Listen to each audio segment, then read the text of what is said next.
everyone, welcome to दृष्टि judiciary. I am Nivedita Raje. CLAT एक बड़ा ही डिफरेंट एग्जाम है।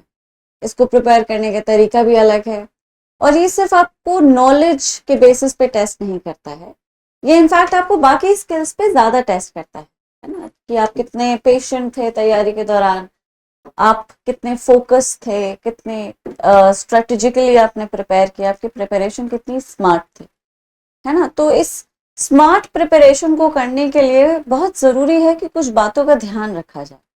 बच्चा बहुत मेहनत करता है कॉलेज पाने के लिए, ड्रीम एनएलयू तक पहुंचने के लिए, लेकिन बावजूद बहुत सारी मेहनत के वो वहां नहीं पहुंच पाते, इनफैक्ट बहुत पीछे रह जाते हैं। रैंक स्कोर वो नहीं आता जिसको वो एस्पायर कर रहे हैं।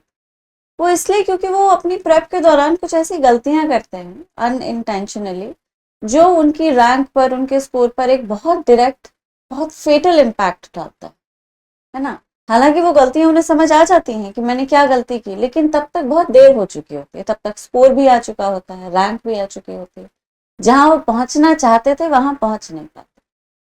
तो आप उनकी गलतियों से सीख सकते हैं, आप पहले ही उन गलतियों को अवॉइड कर सकते हैं, स्मार्टली प्रिपेयर कर सकते हैं, ताकि आपकी प्रिपरेशन में वो सारी कमियां ना आए। तो आज हम इस सेशन में कुछ उसी तरह की मिस्टेक्स के बारे में बात करेंगे जिन्हें आपको अपनी प्रिपरेशन में किसी भी हालत में अवॉइड करना ही है। ठीक है, तो मिस्टेक नंबर 1 जीके है। जीके से जुड़ी हुई बहुत सारी मिस्टेक बच्चे कर ही देते हैं। आपको जीके बैकलॉग नहीं होने देंगे। जीके बहुत इंपॉर्टेंट है, ऑफ कोर्स लीगल के बाद सबसे ज्यादा एग्जाम में जीके ही पूछी जाती है और सारे ही एग्जाम्स में जीके। ठीक है, जितने भी लॉ कॉलेज के एंट्रेंसेस हैं जीके तो है ही। तो जीके और current affairs, GK and CA, इसका एक कंबाइंड स्टडी बहुत जरूरी है, लेकिन इसको बहुत स्मार्टली करना जरूरी है। और स्मार्ट करने का एक तरीका ये भी है कि आप इसको इकट्ठा ना होने दें, डोंट लेट इट एक्यूमुलेट, क्योंकि जैसे ही एक्यूमुलेट होने लगेगा आपके दिमाग में एक पैनिक आने लगेगा। आप बाकी सब्जेक्ट्स को छोड़ के उसी बैकलॉग को खत्म करने में जुट जाएंगे, जिसकी वजह से आपके बाकी सब्जेक्ट्स इग्नोर होने लगेंगे, आपको पता भी नहीं चलेगा और आपका सारा ध्यान, सारा फोकस उस बैकलॉग की तरफ आ जाएगा and you will and up wasting a lot of time सिर्फ उस बैकलॉग को क्लियर करने के लिए। तो इसको अवॉइड करने का तरीका यही है कि आप थोड़ा थोड़ा करें, लेकिन कंसिस्टेंटली करें, ताकि वो बर्डन ना बने, है ना। This is one way you can do it. अब जीके का ओवर प्रिपरेशन भी एक परेशानी। आपको मैंने काफी बार समझाया है कि न्यूज़पेपर पढ़ना बहुत जरूरी है, जो कि है भी बहुत जरूरी है, लेकिन न्यूज़पेपर मैं आपको इसलिए नहीं पढ़ने को कहती कि आपकी तैयारी होगी उसे। न्यूज़पेपर तैयारी, सॉरी, न्यूज़पेपर आपकी प्रिपरेशन में कंट्रीब्यूट नहीं करता। न्यूज़पेपर ओवरऑल पर्सनालिटी डेवलपमेंट के लिए होता है। हायर कंपेटिटिव एग्जाम्स जैसे यूपीएससी, जुडिशरी में भी न्यूज़पेपर आपकी तैयारी में नहीं कुछ कंट्रीब्यूट करता है। न्यूज़पेपर आपको एक अवेयर नागरिक बनाता है, आपके दिमाग को खोलता है ना, आपके अंदर एक ऐसा थॉट प्रोसेस क्रिएट करता है जो कि शायद एक जज और ब्यूरोक्रेट के पास होना जरूरी है, right. And that is the reason why you are asked to read newspapers. It only gives you, it is only a document which is reporting you certain events. वो आपकी तैयारी नहीं करवा रहा, वो आपको बता रहा है क्या हो रहा है, कैसे हो रहा है, लेकिन आप तह तक आपको खुद ही जाना पड़ेगा, अखबार नहीं पहुंचाएगा। तो ये न्यूज़पेपर मैं इसलिए नहीं आपसे कहती पढ़ने के लिए कि आपकी करंट अफेयर्स प्रिपेयर हो जाएंगे, नहीं। ऑफ कोर्स आपको आइडिया लग जाएगा कि क्या इंपॉर्टेंट है, लेकिन it is only so that you are constantly reading, which is again a very important thing. ठीक है, न्यूज़पेपर्स आपकी रीडिंग और बाकी जो पर्सनालिटी डेवलपमेंट है उसमें कंट्रीब्यूट करता है। आप रोज अगर न्यूज़पेपर पढ़ रहे हैं और रोज 15 से 20 जो इम्पोर्टेंट हेडलाइंस हैं वो निकाल रहे हैं, न्यूज़पेपर में 15-20 इंपॉर्टेंट हेडलाइंस पहली बात तो होती नहीं। पूरे मोटे अखबार में सिर्फ 2 से 3 इंपॉर्टेंट इंफॉर्मेशन होती हैं जो एग्जाम पॉइंट ऑफ व्यू से इंपॉर्टेंट होती हैं, कई बार उतनी भी नहीं होती। किसी किसी दिन अखबार में एक भी ऐसा इंफॉर्मेशन या एक भी ऐसी रिपोर्टिंग नहीं आती जो एग्जाम में पूछी जा सकती है। What I am trying to say is कि अगर आप रोज 10-15 टॉपिक्स को नोट कर रहे हैं जो आपके हिसाब से इंपॉर्टेंट है, तो आप महीने में सोचिए कितने टॉपिक्स बना रहे हैं। साल भर अगर आप प्रिपेयर करेंगे तो कितना 100 ऊपर, मतलब हजारों में पहुंच जाएगा। Do you really need so much GK? कुल मिला के 7 या 8 पैसेजेस हैं, मतलब 7 या 8 टॉपिक्स। उन 7-8 टॉपिक्स के लिए आप 1000-2000 टॉपिक्स पढ़ेंगे क्या? ऐसा नहीं होता। मैं आपको रियलिस्टिकली बताऊं तो हर महीने मैक्सिमम 30 से 35 टॉपिक जनरेट होता है जो एग्जाम पॉइंट ऑफ व्यू से इंपॉर्टेंट है, बस। ठीक है, और साल भर अगर आप प्रिपेयर करें तो ये 200 से 250 हो सकते हैं, और इससे ज्यादा जीके पढ़ने की आपको जरूरत नहीं। आप मेरी बात इसलिए मान सकते हैं क्योंकि मैंने क्लैट दिया है और मैंने क्लैट फर्स्ट अटेम्प्ट में निकाला है। तो आई हैड सर्टेन टिप्स और strategies that I utilise during my preparation and they clearly worked, क्योंकि मैंने क्लैट क्वालिफाई किया है ना। बाकी भी आप किसी टॉप रैंकर का, बहुत अच्छे किसी स्टूडेंट का अगर इंटरव्यू देखें तो आपको समझ आएगा कि वो ओवर स्ट्रेस नहीं करते जीके पे। It's not just a GK exam, it has 4 other subjects. उस पे इक्वल स्ट्रेस एम्फोसिस होना जरूरी है। सिर्फ जीके पे ही अब दिन रात लगे ना, ऐसा नहीं। न्यूज़पेपर पढ़िए, सिर्फ आधा 1 घंटा, एक एडिटोरियल पढ़िए, जस्ट रीड 1 एडिटोरियल। वो एडिटोरियल आपकी रीडिंग कॉम्प्रिहेंशन स्किल को इम्प्रूव करने के लिए आपको पढ़ने के लिए कहा जा रहा है। आप बस उसे पढ़िए, उसे समराइज करिए, the work of newspaper is done. जो कोई भी इंपॉर्टेंट इवेंट है वो आपको एक मंथली मैगजीन से मिल जाएगा। ठीक है, take any monthly compendium which you think is good. Do not go for very high end compendiums, जैसे कि आप किसी IAS coaching, even Drishti IAS for that matter, बहुत ज्यादा इन्फॉर्मेशन है लेकिन इट्स टू मच, वो बहुत बहुत ज्यादा है। ठीक है, अगर आप उसको पढ़ के लेकिन समझ सकते हैं तो मैं आपसे कहूंगी कि बिल्कुल पढ़ लीजिए, लेकिन मंथली बेसिस पर ही उठाइए। न्यूज़पेपर से भी अगर आप इकट्ठा करना चाहते हैं इन्फॉर्मेशन को तो एक मैक्सिमम 2। ठीक है, बस इतना ही, इससे ज्यादा कुछ इंपॉर्टेंट न्यूज़पेपर में नहीं होता। एक न्यूज़पेपर में एक दिन में 1 या 2 ही टॉपिक निकलता है जो एग्जाम पॉइंट ऑफ व्यू से इंपॉर्टेंट है, जिसका नेशनल इंपॉर्टेंस है, इंटरनेशनल इंपॉर्टेंस है। अगर आप इसको और डीपली समझना चाहते हैं तो प्रीवियस ईयर क्वेश्चन पेपर्स को डाउनलोड करिए, उन्हें पढ़िए, देखिए कि किस तरह के टॉपिक्स आए थे। तो आपको टॉपिक्स का एक सर्टेन जॉनरा समझ आ जाएगा कि भाई ये बहुत इंपॉर्टेंट टॉपिक्स थे, है ना, और इसलिए ये पूछेगा। उन्हीं टॉपिक्स को अपने न्यूज़पेपर्स के साथ अलाइन करिए। क्या उस तरह का कोई टॉपिक है? पढ़ते पढ़ते अगर वो इंपॉर्टेंट है तो हेडलाइन नोट कर लीजिए, बैकग्राउंड पढ़ लीजिए। ठीक है, बस इतना करना है। जीके पे ओवर प्रिपरेशन नहीं करनी। अगर आपके कुछ 5 या 6 टॉपिक हफ्ते भर में इकट्ठे हो गए तो सैटरडे आप उन्हें रिवाइज कर लीजिए। टोटल पूरी जीके जो महीने की इकट्ठी हुई है उसे आप मंथ एंड में 2 बार रिवाइज कर लीजिए। इससे ज्यादा जीके की आपको जरूरत नहीं। अगर आप किसी इंस्टीट्यूशन के मॉक्स को अटेम्प्ट कर रहे हैं, सेक्शनल टेस्ट को अटेम्प्ट कर रहे हैं और उसमें जीके में आपका स्कोर कम आ रहा है तो घबराने की कोई बात नहीं। ठीक है, आपका जो क्लैट क्वेश्चन पेपर है बनाने वाले ये ऑनलाइन या ऑफलाइन कोचिंग इंस्टीट्यूशंस नहीं है, दृष्टि भी नहीं है। बनाने वाला कंसर्शियम है और वो सिर्फ जीके का पेपर नहीं बनाएगा। ठीक है, तो अगर आप उनके पॉइंट ऑफ व्यू से आपको जीके प्रिपेयर नहीं करी कि भाई कोचिंग में मेरा जीके के सेक्शनल टेस्ट में स्कोर कम आया, नहीं, you don't have to do it. You don't have to prepare GK as per what they are teaching you और what they are giving you as a test. No, it's okay if you are not scoring as much in GK. आप अपनी preparation को फिर भी साधिए, consolidate करिए, not more than 35 topics. बनते ही नहीं उसे, आइडियली नहीं बनते, मतलब बन ही नहीं सकते इतना। थोड़ी कुछ इतना नेशनल इंपॉर्टेंस का कैसे कुछ हो जाएगा, है ना। तो वो बस 30 to 35 टॉपिक्स, वो भी मैक्सिमम जा रही हूँ मैं, कम भी हो सकते, क्या पता सिर्फ 10 हो, क्या पता सिर्फ 12 हो। राइट, तो आप क्या कर सकते हैं, बस इसको कंसोलिडेट करिए, हर हफ्ते में एक बार उसे रिवाइज कर लीजिए, थोड़ा बैकग्राउंड उसका क्लियर करिए ताकि आपको उसका और छोर आपको लेकिन पता होना चाहिए। जितने भी ये टॉपिक्स बने, चाहे 12 बने चाहे 30 बने, उनका बैकग्राउंड आपको अच्छे से पता था। ठीक है, if you can do it, आपका जीके कभी बैकलॉग में नहीं जाएगा, कभी भी आप जीके को लेकर पैनिक नहीं करेंगे और कभी भी वो ओवर नहीं होगा। अगर आप रोज जीके के 10-10 टॉपिक बनाने लग गए तो भाई आपने वॉल्यूम्स में क्रिएट कर लिया अपने जीके का मटेरियल, वो कभी रिवाइज नहीं हो सकता। और जब एग्जाम नजदीक आ जाएगा उन वॉल्यूम्स को आप टच भी नहीं करेंगे। ठीक है, हाँ, और आप पूरे साल की जीके को एक नोटबुक में कंसोलिडेट कर सकते हैं, उसमें भी काफी सारे पेजेस खाली रह जाएंगे। तो make sure you are preparing GK in a smart way. It is more strategy than what should I say labour, मतलब एफर्ट उसमें है लेकिन वो मजदूरी वाला एफर्ट नहीं है बिल्कुल कि दिन रात लगे हुए, नहीं। It's requires smartness rather than too much effort, है ना। तो उसके बहुत सारे तरीके हैं, आप चाहें तो एक्सपर्ट से गाइडेंस ले सकते हैं, लोगों से बात कर सकते हैं, अपने फादर से बात कर सकते हैं, मदर से बात कर सकते हैं, बड़ा भाई या बहन है उनसे बात करिए कि देखो ये टॉपिक मुझे इंपॉर्टेंट लग रहा है, क्या ये इंपॉर्टेंट है।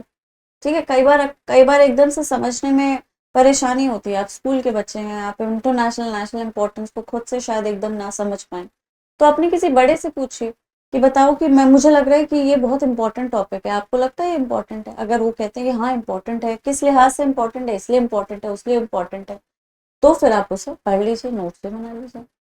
ठीक है, दैट्स इट। इससे ज्यादा करने की आपको बिल्कुल जरूरत है ही नहीं। अगर आप दृष्टि ज्वाइन करते हैं तो आपको ये मेहनत नहीं करनी पड़ती, because we do that on your behalf. जितने भी इंपॉर्टेंट टॉपिक्स हैं 25 हैं चाहे 30, वो आपको पूरा का पूरा क्लास में ही कवर हो जाता है, उसके नोट्स आपको दे दिए जाते हैं, बस आपको इससे ज्यादा जीके पढ़ने की बिल्कुल जरूरत नहीं पड़ती, जीरो। ठीक है, इससे ज्यादा जीके की आपको जरूरत ही नहीं जो आपको क्लास में पढ़ाई जा रही है। Got it. दूसरा जो बहुत बहुत इंपॉर्टेंट है, a mistake that is commonly done by almost every one taking CLAT. अब उस मिस्टेक को बार बार करने का या उस मॉडल को फॉलो करने का क्या रीजन है, मैं एकदम समझती भी हूँ। ठीक है, लेकिन उसे अवॉइड करना भी उतना ही आसान है जितना उसे, मतलब उस मिस्टेक को अवॉइड करना उतना ही आसान है जितना कि उस सेक्शन को। और सेक्शन है CLAT, sorry mathematics, quants. Flat देने वाला बच्चा ज्यादातर या तो कॉमर्स बैकग्राउंड से आ रहा है या ह्यूमैनिटीज से। ठीक है, मेजोरिटी साइंस बैकग्राउंड से भी बच्चे आते हैं। क्वांट से लगभग हर कोई थोड़ा सा कतराता है। अब इसका कोई रीजन नहीं है, देयर इज नो पॉइंट। अब मतलब even if you hesitate, even if you don't like maths, it is still there in the exam. आप इसे अवॉइड नहीं कर सकते, सो सॉरी, आप इसे अवॉइड कर ही नहीं सकते। It is just like your school. आपको मैथ्स कितनी भी बुरी क्यों ना लगे, पेपर आपको देना ही है, और अगर आपने मैथ्स का पेपर नहीं दिया तो आप ओवरऑल पास नहीं हो पाएंगे। आपने सारे सब्जेक्ट्स में 100 स्कोर कर लिया, मैथ्स में आप फेल हो गए तो आप फेल ही हैं ओवरऑल। ठीक है, तो आपको पूरी कोशिश करनी है, पूरी कोशिश करनी है इस डर का सामना करने की। और ये डरावना है ही नहीं, 8th ग्रेड का मैथ है ये। ठीक है, 8वीं कक्षा का मैथ पूछा जाता है, ज्यादा से ज्यादा 10th या 9th का आ जाएगा बस। ये कोई बहुत कॉम्प्लिकेटेड मैथमेटिक्स थोड़ी होता है। 11th-12th में मैथमेटिक्स कितना ज्यादा एडवांस्ड है, इंटीग्रेशन, डिफरेंशिएशन, बाइनोमियल, पता नहीं क्या क्या, sets and what not. Right, तो ये सब कुछ नहीं आता, बहुत ही सिंपल अरिथमेटिक आता है।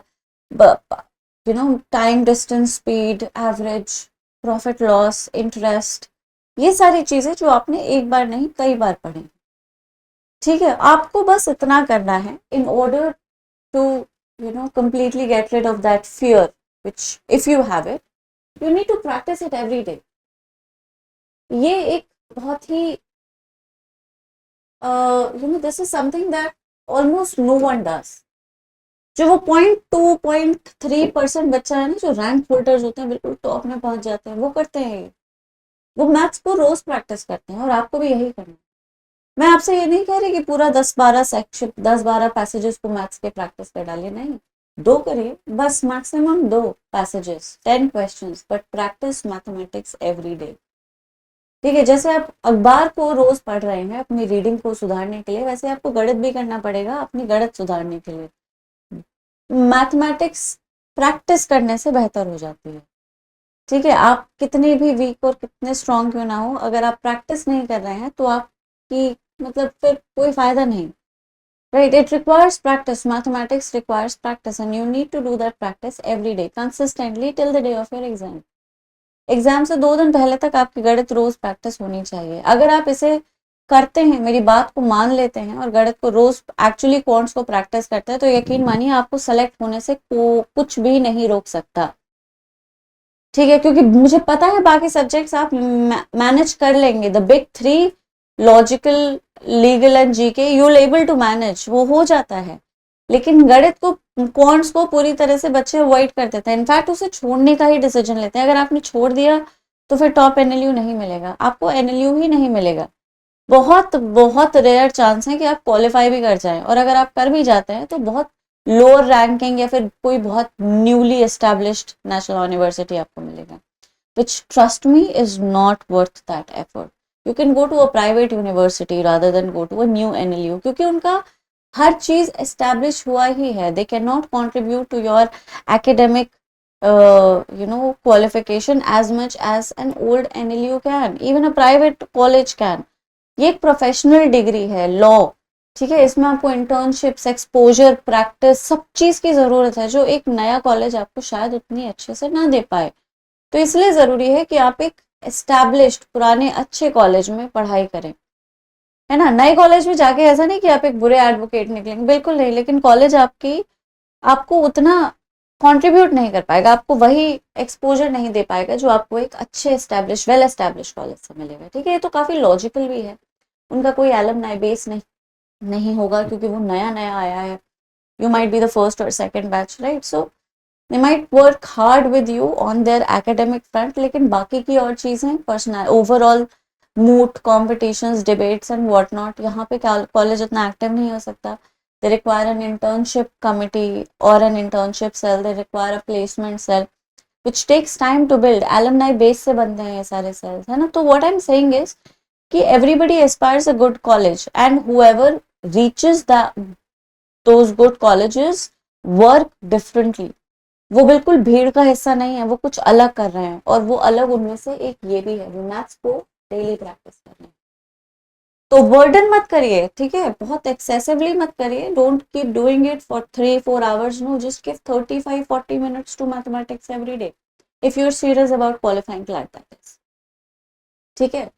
12 क्वेश्चन, 12 से 15 क्वेश्चन आते हैं मैक्सिमम, इससे ज्यादा आते ही नहीं, है ना। ये करना कोई बड़ा चैलेंज नहीं है, इनको 10 मिनट्स में करना चैलेंज है। अगर आप रोज प्रैक्टिस करते हैं तो आप इसमें 100% स्कोर कर सकते हैं, 12 में से 12 आ सकते हैं आपके, और अगर 12 में से 12 आ गए तो आप यकीन मानिए आपकी रैंक बहुत ऊपर जाएगी। एक रैंक, 1.25 के डिफरेंस से बच्चा 10 रैंक्स पीछे आ सकता है, ठीक है, स्टैटिस्टिकली।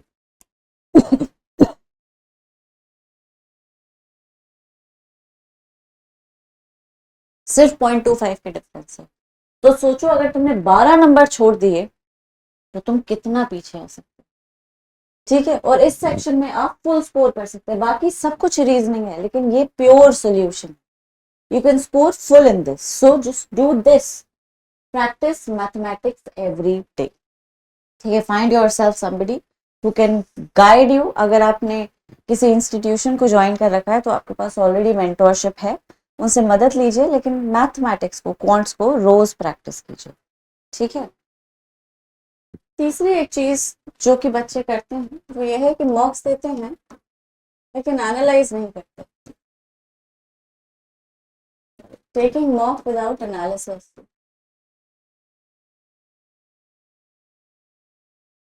मॉक्स को एनालाइज करने का क्या तरीका है ये मैं ऑलरेडी समझा चुकी हूँ, ठीक है। इसी प्लेलिस्ट में या इसी चैनल पे आपको एक वीडियो मिलेगा जिसमें मैंने बहुत डिटेल में पूरा घंटा भर लगाकर आपको समझाया कि हाउ टू एनालाइज मॉक्स। उस वीडियो को देखें और देखें, समझें कि मॉक्स को कैसे एनालाइज किया जाता है प्रॉपरली, अगर आपको अभी भी नहीं आता तो उस वीडियो से आपको क्रिस्टल क्लियर हो जाना चाहिए।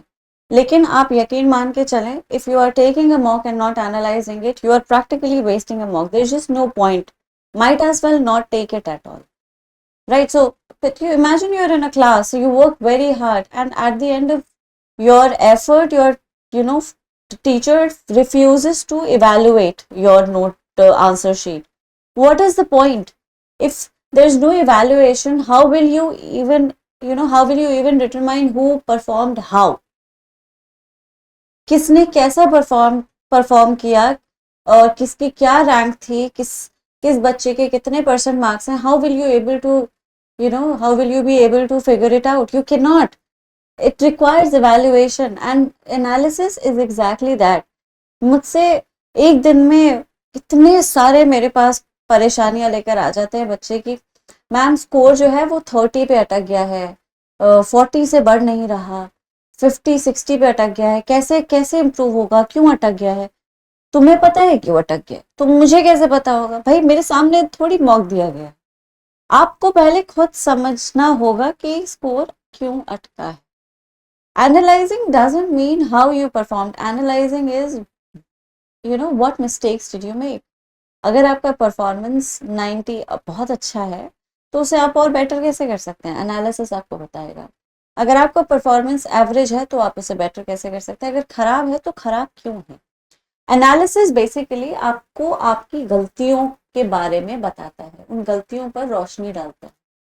It makes you aware about the mistakes that you made, and once you acknowledge those mistakes, once you're able to figure out what mistakes you're making that is affecting your score, you have, you've already won half the battle. All you need is to write down those mistakes and write them down before you take another mock or a sectional test. बिल्कुल सामने उनको लिख के उस कागज पे रख लो और मेक श्योर कि आप दूसरे सेक्शनल टेस्ट में उन्हें रिपीट नहीं करें। ये इसीलिए जरूरी है क्योंकि कुछ गलतियां बच्चे करते ही हैं। यू आर अ चाइल्ड, आप एग्जाम देंगे, कुछ गलतियां करेंगे, है ना, कि भाई एक हर बार होता है ऐसा, no matter how you know amazing your preparation was, there still be some mistakes, तो उनको completely avoid नहीं किया जा सकता, लेकिन बड़ी बड़ी गलतियों को सुधारा तो जा सकता है।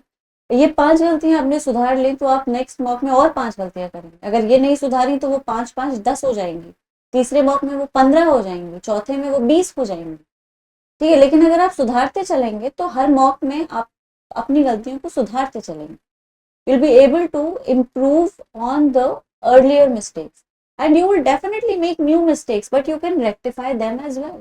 एक समय आएगा जब आपकी गलतियां कम होती चली जाएगी, बढ़ेंगी नहीं, वो कम होती चली जाएगी।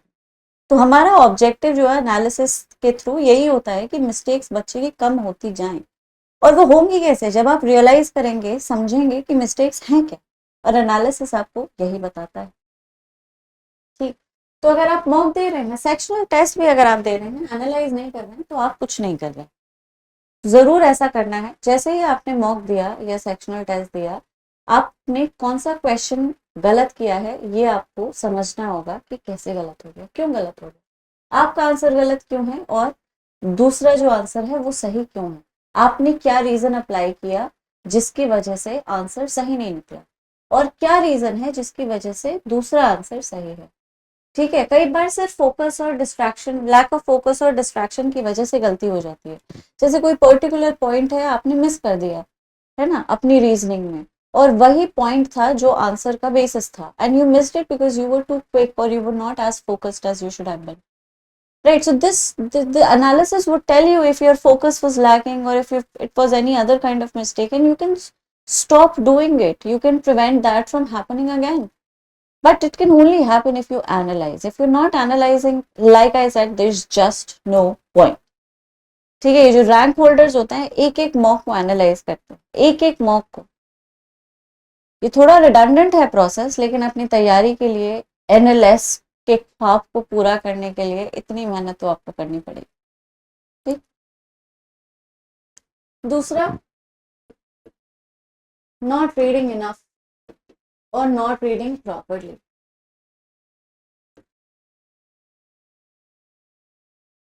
रीडिंग एक छोटी मोटी चीज नहीं है क्लैट के लिए, रीडिंग एक इम्पेरेटिव स्किल है। अगर आपकी रीडिंग वीक है, आप बहुत स्लो रीड करते हैं, आप बहुत जल्दी रीड करते हैं लेकिन कॉम्प्रिहेंड नहीं कर पाते, ये सब कुछ क्लैट में एक मसला क्रिएट कर सकते हैं।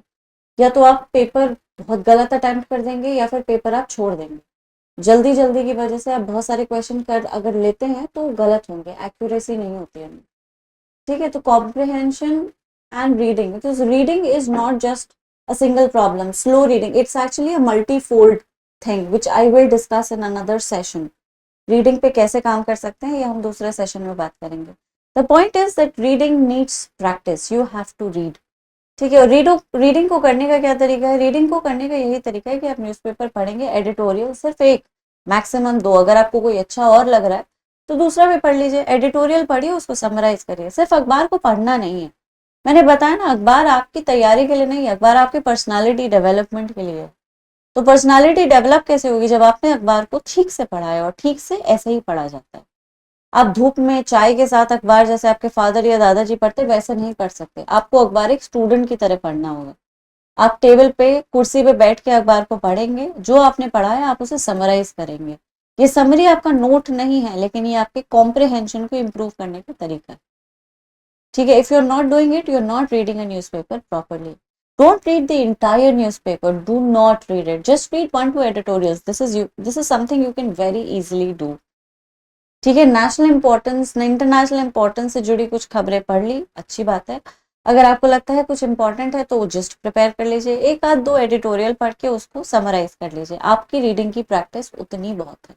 इसको ही अगर आप रोज करते हैं तो यकीन मानिए आपको 2-3 हफ्तों में ही अपने मॉक्स में, परफॉर्मेंस में, एक्यूरेसी में, सब में डिफरेंस नजर आने लगेगा। इट जस्ट टेक्स 2 वीक्स, है ना। रिजल्ट शो होने में 2 हफ्ते से ज्यादा नहीं लगते। आप इस तरीके को करें। बच्चे अखबार पढ़ लेते हैं ये सोचते हैं कि अरे मैंने अखबार पढ़ा तो है, लेकिन उस अखबार ने कुछ कंट्रीब्यूट किया क्या? पढ़ के तुमने उससे कुछ गेन किया? अगर नहीं तो तुमने टाइम ही तो वेस्ट कर दिया।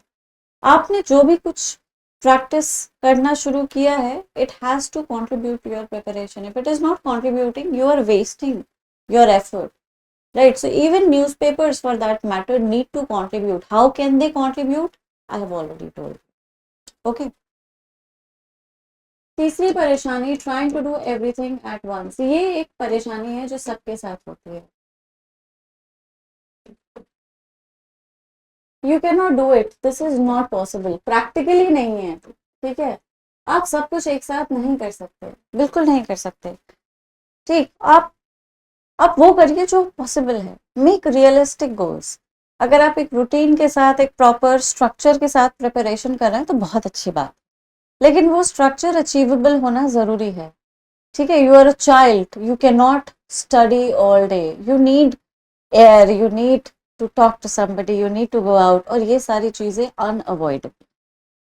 ठीक है, मैं कितना भी कहूँ कमरे में बंद करके सिर्फ पढ़ाई नहीं हो सकती। ठीक है, पागल हो जाते हैं वो लोग और कुछ रिजल्ट भी प्रोड्यूस नहीं होता।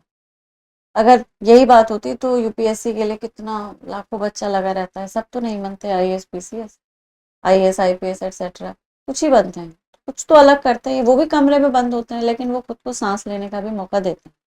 तो अपना दम मत घोटिए, don't suffocate yourself. You know, you need to take preparation as like it is. Don't treat it like a ghost or something really scary, है ना। Treat it like a journey, एक रास्ता है जिससे आपको गुजरना ही है। वो कोई कोई बहुत भयानक रास्ता नहीं है कि उसमें भूत पिशाच बेताल होगा, पीठ पे चढ़ के आपके बैठ जाएगा, फिर आपसे क्वेश्चनिंग करेगा, कहानियां सुना। इतना ऐसे नहीं होता। बहुत ही सिंपल सा रास्ता है ये, उस रास्ते को आपको क्रॉस करना है। थोड़ा स्ट्रेटेजिकली करेंगे तो जल्दी पहुंच जाएंगे और अच्छे से पहुंच जाएंगे, बाकी सबसे आगे निकल जाएंगे, है ना, क्योंकि उस रास्ते में बहुत सारे लोग चल रहे हैं। So you just need to do everything strategically. I told you, read newspaper every day, summarize the editorial, summarize whatever it is that you have read. इससे आपकी comprehension और reading skill अच्छी होगी। ये आपको रोज करना है। This is something unavoidable. Mathematics रोज करनी है, वो भी अनअवॉइडेबल है। तो 2 चीज तो हो ही गई जिन्हें करना ही है। तीसरा आप चुन लीजिए, कुछ भी उठा लीजिए। आज लीगल प्रैक्टिस करने का मन है, आज लीगल करूंगा, लेकिन भाई उस चीज में कंसिस्टेंसी होनी चाहिए, है ना। लीगल आज उठा लिया, फिर पूरे हफ्ते कुछ और ही करते रहे, या फिर वीकली करिए कि इस हफ्ते मैं जीके मैथ्स और लीगल करूंगा, कोई दिक्कत नहीं। दूसरे हफ्ते में जीके मैथ्स और लॉजिकल करूंगा, बिल्कुल करिए। तीसरे हफ्ते में जीके मैथ्स और इंग्लिश करूंगा, बहुत अच्छी बात, एक हफ्ता बचा है। और उस हफ्ते आप मिक्स एंड मैच कर लीजिए, एक दिन जीके लीगल मैथ कर लिया, एक दिन GK legal sorry GK quants legal कर लिया, एक दिन जीके क्वांट्स लॉजिकल कर लिया, एक दिन जीके क्वांट्स इंग्लिश कर लिया। ठीक है, अभी भी 4 दिन बचे हैं, फिर से मिक्स एंड मैच कर लो, 3 दिन और कर लो, एक दिन लीगल, एक दिन लॉजिकल, एक दिन इंग्लिश, एक दिन जो बचा है उस दिन रिवाइज कर लो। ये बड़ा सिंपल सा, बहुत बेसिक सा मैंने आपको स्ट्रक्चर दे दिया है। अगर आपको ये कंफर्टेबल लगता है तो आप इसे यूज करें, और उससे ज्यादा कुछ करने की जरूरत होती नहीं। लेकिन वही कंसिस्टेंसी इज द की। ये आपको जो आपने स्ट्रक्चर बना लिया है, जो रूटीन आपने बनाया है, वो आपको प्रैक्टिस रेगुलरली करना पड़ेगा। You have to stick to it, you have to be religious about it. ठीक है, उसे बहुत सिंसियरली आपको फॉलो करना है। एक साथ सब इकट्ठा मत करिए, लेकिन थोड़ा थोड़ा रोज करिए। अगर इतना करेंगे तो पैनिक नहीं होगा, बर्डन नहीं पड़ेगा, आप घबराएंगे नहीं, डरेंगे नहीं, प्रिपरेशन भी टाइम से हो जाएगी, प्रैक्टिस भी अच्छी खासी हो जाएगी। ठीक है, जैसे दृष्टि भी आपके ऊपर बर्डन नहीं डालता। हम आपको एक ही सब्जेक्ट पढ़ाते हैं, लेकिन उस सब्जेक्ट को हम आपको रोज प्रैक्टिस कराते हैं।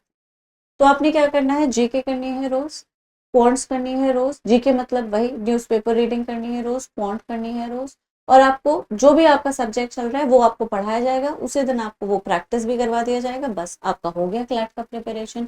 इसी मॉडल से आप अगर 11-12 महीने चलते हैं तो भी आप नंबर 1 कॉलेज तक पहुंच जाएंगे, प्रोवाइडेड आप इस मॉडल को रेगुलरली फॉलो कर रहे हैं। इसके अलावा आपको कुछ और करने की जरूरत नहीं है। Trust me, this is a tried and tested method. It worked for hundreds of students. Right? I gave this strategy. I've been given this strategy since I started teaching for CLAT, and it was right after I qualified CLAT.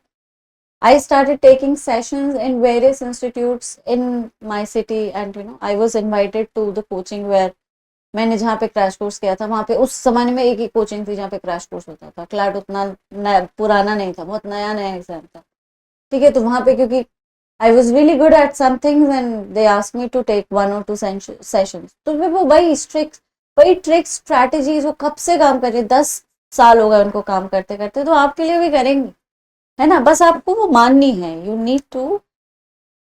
you incorporate them in your preparation, otherwise again there's just no point. Okay. Chhathi, not prioritizing CLAT.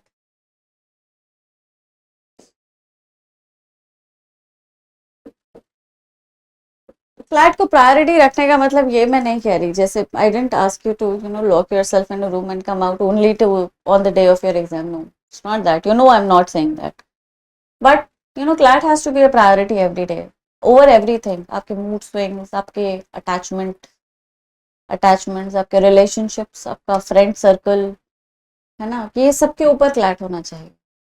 पढ़ते पढ़ते अगर distract हो रहे हैं तो वापस आइए, ठीक है, you need to do that. हर कोई होता है, मैं बोलते बोलते डिस्ट्रैक्ट हो जाती हूँ, इमेजिन कितनी एनर्जी जाती है बोलने में, आप फोकस्ड होते हैं बोलने के दौरान लेकिन फिर भी मैं डिस्ट्रैक्ट हो जाती हूँ। तो distraction is something which is very usual, very common, happens to everyone, all you need to do is just return.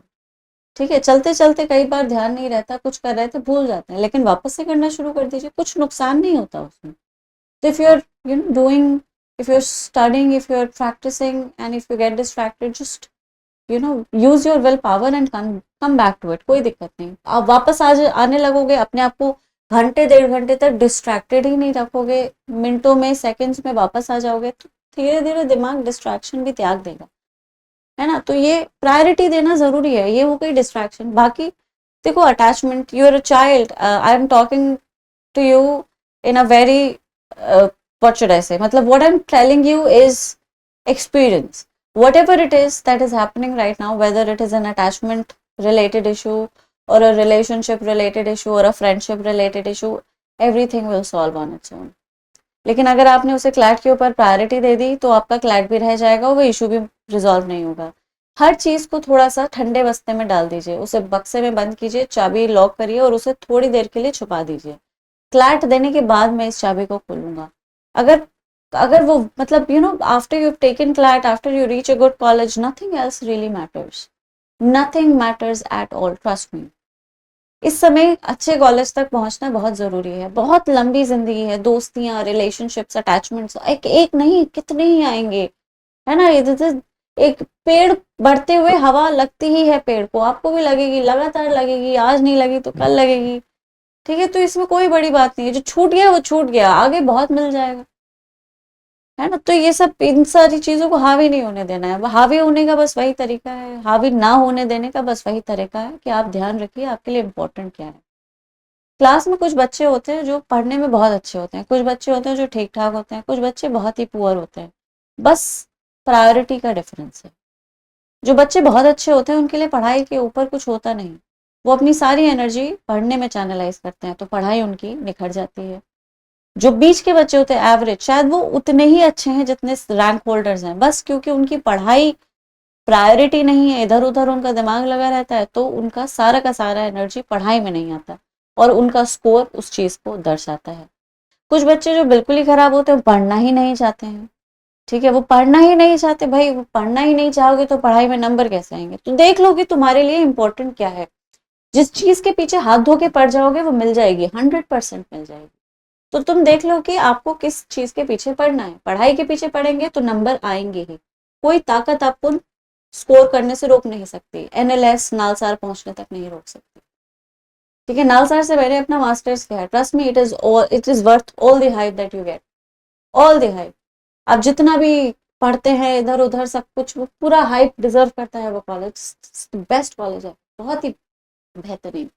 So is NLS Bangalore. They're wonderful colleges. But if you want to reach there, you need to be after them like anything. And that can only happen when they're your priority and nothing else. When they matter and nothing else does. And I'm talking about everything and everyone. And whoever is with you throughout the journey is your real friend, your real guardian, or real whatever, will support you throughout the journey instead of becoming a burden. ठीक है, जो असली जो companions होते हैं, चाहे वो किसी भी फॉर्म में हो, गार्डियंस हो, फ्रेंड्स हो, पेरेंट्स हो, मेंटोर्स हो, वो आपके साथ साथ चलते हैं, आपको दिशा देते हुए चलते हैं, आपके कंधे पे चढ़ के नहीं बैठ जाते। तो आप डिटरमाइन कर लीजिए, ये इनिशियल डेज में ही फिगर आउट हो जाता है कौन सही है कौन गलत। राइट, तो बस कॉलेज को ध्यान रखिए, कॉलेज तक जाना है मुझे, तो मेरे सर पे मत बैठो। जो भी आपके सर पे बैठने की कोशिश कर रहा हो, चाहे वो कुछ भी हो, चाहे वो पिज्जा खाने की इच्छा क्यों ना हो, उसे उतार दीजिए, बाद में खाऊंगा। ये तो बड़ी सिंपल सी चीज है, पिज्जा खाने का मन है तो खा लीजिए। ठीक है, just what I am trying to say is don't let anything interfere with your preparation, and it is mostly about your mind. दिमाग जो है वो बिल्कुल इंसाफ का तराजू नहीं होता, कुछ भी है ना इंसाफ नहीं करता वो, इट्स नॉट मतलब मन, ये मैंने मैंने कहीं पढ़ा था या I don't know, but you know मन जो है वो इंसाफ का तराजू नहीं है, वो न्याय नहीं करेगा, वो हमेशा आपको उस तरफ लेकर जाएगा जो उसको प्लेजर दे रही है, instead of going toward something which might not be as pleasuring और एज एक्साइटिंग और एज एडवेंचरस। राइट, तो आपको चूज करना है, आपको मन मन की तरफ नहीं, don't have to listen to what your मन इज सेइंग। ठीक है, whatever it is, just try to be focused, try to prioritize CLAT over everything and everyone. If you are able to do it, trust me, there's nothing in this world that can come between you and your dream college. ठीक है, सब सारी दुनिया आ जाएगी आपके और आपके college के बीच में, अगर आप उसे आने देते हैं। नहीं आने देंगे तो कोई नहीं आएगा, मर्जी है आपकी। एक आखिरी और सबसे इम्पोर्टेंट चीज जो मैं आपको बताना चाहती हूँ, वो मेंटोरशिप।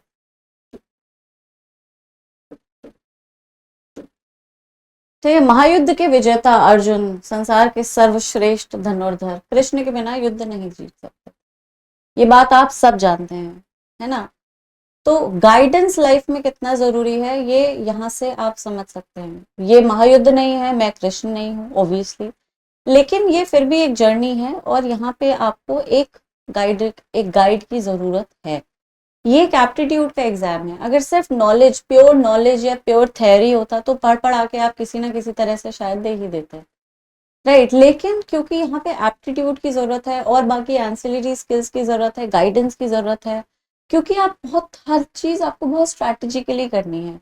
सोचने वाली बात है, क्लैट निकालने का चांस थोड़ा कम है, it's you know statistically it's just 5% chance that you would get a college, considering the number of seats and the number of students that take the exam। उसको अगर आप वो भी जो भी करेंगे उसका कैलकुलेशन, तो 4 से 5% चांस निकलता है, 5 से 6% चांस निकलता है कॉलेज क्वालिफाई करने का। ठीक है, तो आपकी इस चांस को मेंटोरशिप थोड़ा और स्ट्रॉन्ग कर देती है। आपको मेंटोर्स गलती करने से पहले ही रोक लेते हैं, अगर आप गलती कर रहे हैं तो आपको वो बता देते हैं कि गलती हो रही है, ये रास्ता गलत है, यहाँ मत चलो। तो आपको भटकने से रोकने के लिए मेंटोरशिप जरूरी है। कई बार बच्चे इंस्टीट्यूट्स ज्वाइन तो कर लेते हैं, लेकिन वो मेंटोर सीख नहीं करते, वो उसी भीड़ की तरह क्लास में आ जाएंगे, टीचर ने पढ़ा दिया सुन लेंगे, घर जाकर सब कुछ टेबल पे रख देंगे, भूल जाएंगे। ऐसे नहीं होता, आपको प्रोएक्टिव होना पड़ता है। क्लास के दौरान प्रोएक्टिव रहिए, देखिए टीचर क्या पढ़ा रहे हैं, अगर प्रॉब्लम है तो बिना झिझक के, हेजिटेशन के डिस्कस करिए, उनसे गाइडेंस सीख करिए। ठीक है, इफ यू डू दैट तो आप अपनी मेंटोरशिप को प्रॉपर्ली यूटिलाइज कर रहे हैं। आपको गाइडेंस चाहिए, आपका मन, आपके रिलेशनशिप्स, आपके अटैचमेंट्स, बाकी डिस्ट्रैक्शंस, आपके पैनिक्स, एंजाइटी सब आएंगे आपको डिस्टर्ब करने, इधर उधर से खींचने, आपको रास्ते से भटकाने के लिए। ये मेंटोर आपको हर चीज से बचा लेगा। आप अपने एंजाइटीज को, अपने फियर्स को भी डिस्कस कर सकते हैं, वो आपको समझाएंगे, भाई we have been through this. ठीक है, we have faced everything, we have been through every emotion that you might be having right now। right? So we know how to overcome it, we understand your situation, and we can tell you how to come out of it. All you need to do is ask, all you need to do is seek us, seek our guidance. ठीक है, बस इतना करना है. आप कितने भी rank holders पिछले 5-10 सालों में किसी भी रैंक होल्डर से बात करिए, हर कोई गाइडेंस के साथ ही आया. बिना गाइडेंस के नहीं पहुंच सकते आप इतनी ऊंचाई पर. एक हाथ थामने वाला चाहिए. आप नेचुरली कितने भी अच्छे हो, if a person is naturally excellent at a sport, he would still need a coach. ठीक है, जब खान से निकलता है पत्थर तो वो पत्थर ही होता है, लेकिन उसे हीरा बनाने के लिए तराशने की जरूरत होती है, और वो खुद नहीं तरश सकता. It might still be quite valuable since it's a diamond rock or whatever it is.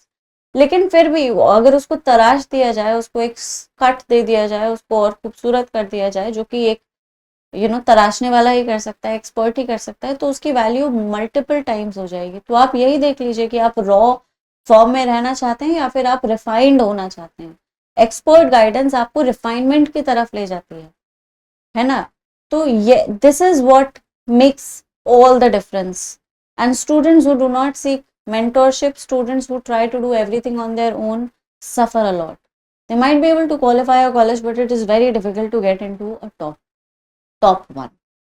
ठीक, तो ये सारी की सारी चीजें हैं जो मुझे पता है बच्चे करते हैं, गलतियां, मिस्टेक्स, कुछ भी कह लीजिए आप इन्हें, maybe just phases. Try to avoid them as much as possible. मैंने आपको तरीके बताए हैं इन्हें अवॉइड करने के, अगर आप कर रहे हैं तो इनसे बाहर निकलने के. एनालिसिस पे स्पेशल फोकस दीजिए. एनालिसिस कैसे करना है ये एक वीडियो में रिलीज कर चुकी हूँ पहले ही, आप उसे देखिए, आपको समझ आएगा कि मॉक्स को एनालाइज कैसे करते हैं. ठीक है, तो आज के लिए इतना ही. I hope this was helpful. I shall see you again. तब तक सब अपना ख्याल रखिए. Thank you so much. Bye bye.